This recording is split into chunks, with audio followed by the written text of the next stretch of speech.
ये बागेश्वर का चौनी गांव है। जिला मुख्यालय से महज 23 किलोमीटर दूर चौनी गांव से आज आखिरी परिवार भी पलायन कर चुका है। राज्य स्थापना के 25 बरस बाद भी गांव में मूलभूत सुविधाएं न पहुंची, सो सरकार की भूतहा यानी घोस्ट विलेज वाली लिस्ट में एक और गांव का नाम शामिल हो चुका है। चौनी चमड़थल ग्राम पंचायत का एक गांव है। राज्य बनने के बरस यानी साल 2000 में चौनी गांव में करीब 25 परिवार रहते थे। 2015 में ये संख्या 15 हुई और 2025 में गांव में रहने वाली आखिरी बूढ़ी महिला भी घर पर ताला लगाकर गांव छोड़ चुकी है।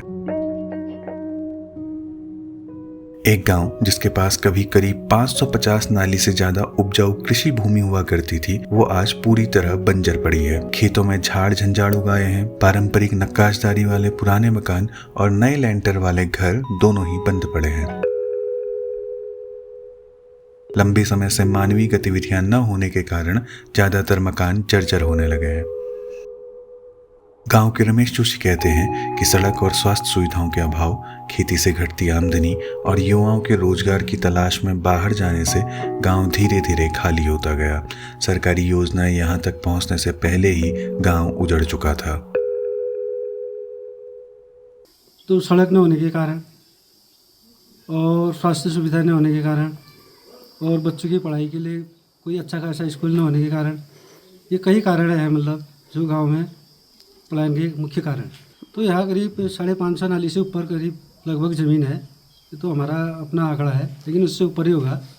तो यहाँ कीवी, जैसे कीवी है, कीवी की फसल हो सकती है, इलायची की फसल हो सकती है और अदरक हो सकता है, हल्दी हो सकती है जिसमें बंदर, सुअर, जंगली जानवर नुकसान नहीं करते हैं, माल्टा हो सकता है, नारंगी हो सकता है। तो सरकार की ओर से कई प्रयास किए जाते तो हो सकता था ये। सुरेश जोशी बताते हैं कि सालों से समस्याएं बढ़ती रही, लेकिन समाधान न मिलने पर लोग एक एक कर गांव छोड़ते गए। जी सर, इसमें मेल ग्राम प्रधानों का है, क्षेत्र पंचायत, जिला पंचायत। मेन मुखिया मैं उनको मानता हूँ, जिन्हें आते हैं गांव को देखा नहीं ना। हर गांव में देखिए आप, हमारे वहाँ रास्ता नहीं बन सकता है क्या? ये पुलिया नहीं बन सकती है? जो बरसात में 3 महीने आप देख सर, इंसान हो 3 महीने कैसे हम जानवरों को जंगल आते होंगे, कैसे हम घाट ढोलते होंगे, हमारे को देखा तो होगा आपने। इसमें हम कुछ नहीं बोलेंगे क्या ना? पलायन हो रहा मजबूरी में यहाँ बसाऊँगा, दिन में हर चक्कर में घर जाता हूँ। कैसे जाता हूँगा? ये लाठी पकड़ के। रास्ता देखिए आप आए हो ना, बहाना बर्तन जितने हैं पूरे सोनी के पूरे अंदर हैं। रिटायर्ड टीचर बंसीधर जोशी का मानना है कि अगर यहाँ मूलभूत सुविधाएं और रोजगार के अवसर विकसित किए जाएं तो गांव दोबारा आबाद हो सकता है। गांव में कोई भी काम नहीं किया आज तक, न कोई रास्ता बनाया, न पानी की कूर बनाई, न सिंचाई का कोई साधन दिया, न रास्ता दिया। उसके अलावा साथ ही साथ न कोई जंगलात में वहाँ कोई काम हुआ है। हमने जो भी जंगल बनाया अपने हाथों से बनाया है। वह बांस के जंगल जो बनाए हैं हमारे बाप दादा ने बनाए हैं। वहाँ का प्राइमरी स्कूल मेरे पिताजी, मेरे दादी ने दान दिया था चमड़थल का, वो हमारी सारी ज़मीन में है। हमने तो उस गांव, उस इलाके के लिए अपने वह पूरे रोड के लिए बहुत संघर्ष किया।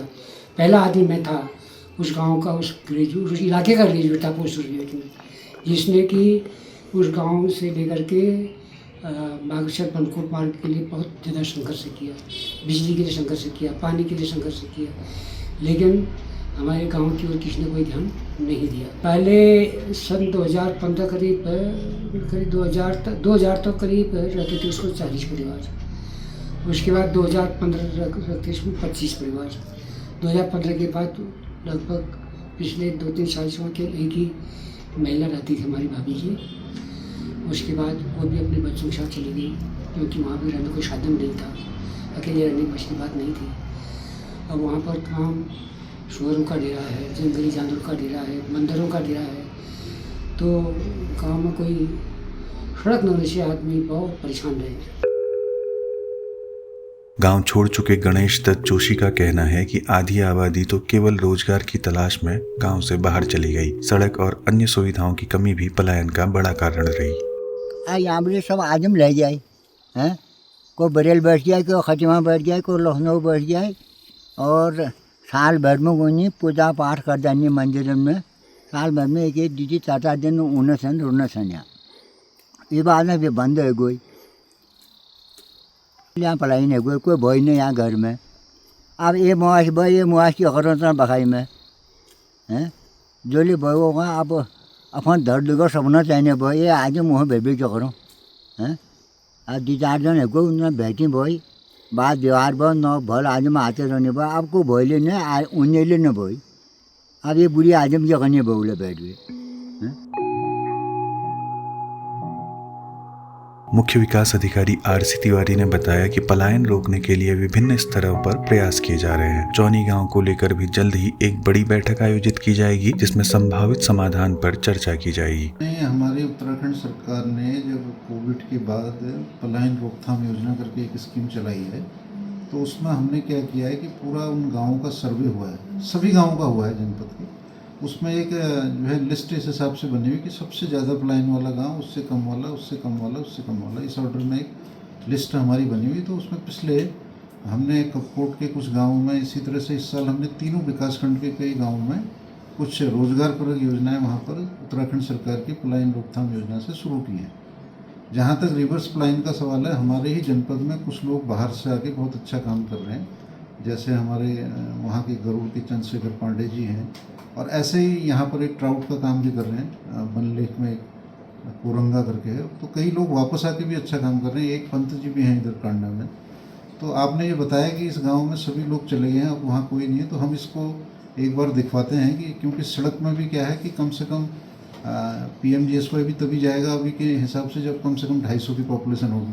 अब गाँव में यदि एक भी परिवार नहीं रह रहा होगा तो फिर वहाँ कैसे सड़क के लिए किया जाएगा। इन सब चीज़ों के लिए इस गांव में हम अपने अधिकारियों की एक बैठक करवा देंगे, देखेंगे कि क्या कुछ और हो सकता है कि लोग वापस लौटें।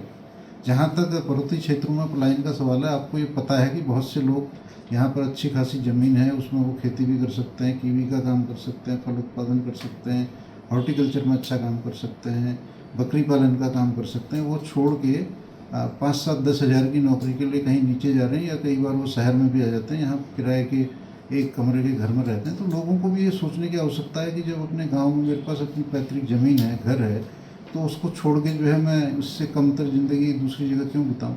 इसमें भी हम समय समय पर वैसे प्रचार तो करते हैं, ये तो आप लोग भी, मीडिया के लोग भी इसमें करते हैं।